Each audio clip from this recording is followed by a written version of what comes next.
नमस्कार दोस्तों, मैं हूं नवीन पाटीदार और आप देख रहे हैं वॉइस ऑफ एमपी। गिरते सोयाबीन के दाम को लेकर लगातार हम आपको अपडेट दिखा रहे हैं किस तरीके से किसान जो उनके खेत है जहां पर खड़ी फसल उखाड़ रहे हैं, क्योंकि जिस तरह के दाम किसानों को मिल रहे हैं उससे लेकर किसानों में बड़ी मायूसी है और जिस तरह की तस्वीरें लगातार हम दिखा रहे हैं। ऐसे में बात करें विपक्ष के रूप में अगर बात करें तो कांग्रेस के प्रदेश जीतू पटवारी ने भी मोर्चा संभाल लिया है और जिस तरीके से इस वक्त हम साठखेड़ा मौजूद है जहाँ पर वे यहाँ आएंगे। जो किसान है देवरिया है जहाँ पर किसान है कमलेश पाटीदार जिन्होंने भी खेत में खड़ी फसल को उखाड़ा था, उनसे मुलाकात करेंगे, उनसे चर्चा करेंगे, क्योंकि आखिर बात करें आखिर किसानों को जिस तरह के दाम मिलने चाहिए वे दाम क्यों नहीं मिल रहे, किसानों की क्या पीड़ा है, हम उससे बात करें। क्या मानते हैं आप किस तरीके से जो सोयाबीन के दाम मिल रहे हैं, कितना किसान संतुष्ट है, किस तरह की परेशानी आती है उस फसल को उगाने में?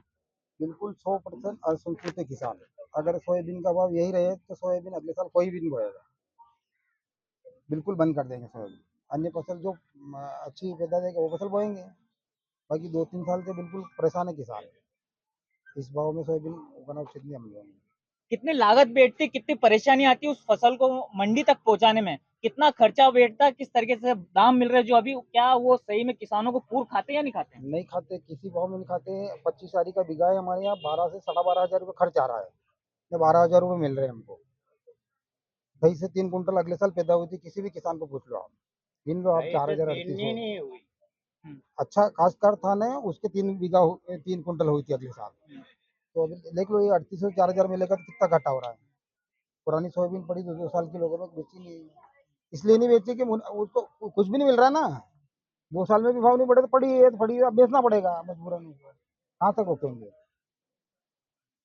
क्या इसलिए कहेंगे आप, जीतू पटवारी आपसे मिलने आ रहे हैं, किस तरीके से आपने फसल उखाड़ी थी, किस तरीके से आपका उनका संपर्क हुआ, किस क्या कहेंगे? हमारा संपर्क तो अभी तक उनसे नहीं हुआ है। हमने तो सोशल मीडिया पर डाला था हम्म, कि भाई किसानों को सोयाबीन अभी से नष्ट कर देना चाहिए, मेरे हिसाब से।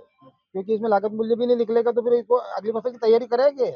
वो अगले साल 23 वाला मामला ये एस भी हो रहा है। तो हमने डाला था तो उसमें उन्होंने तेज किया था, तो फिर उन्होंने क्या कहा, वो देवरे आएंगे ऐसा सुना हमने। तो हम आज आ रहे हैं वो मिलने के लिए।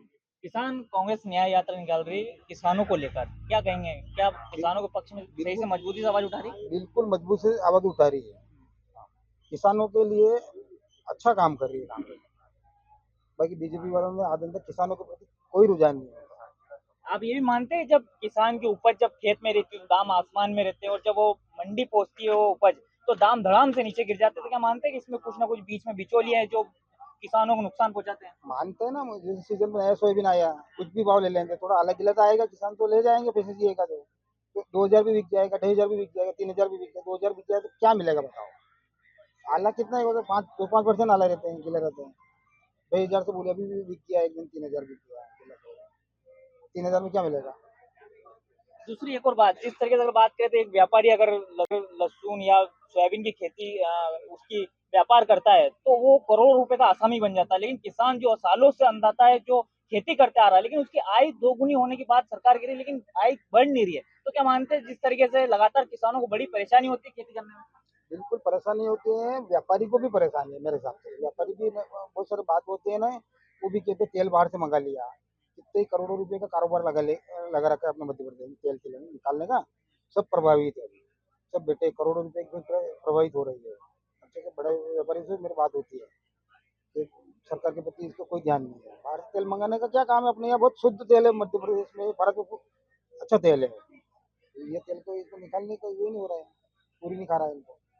बाहर से सस्ता मिल रहा है तो वो मंगा रहे पाम तेल वगैरह।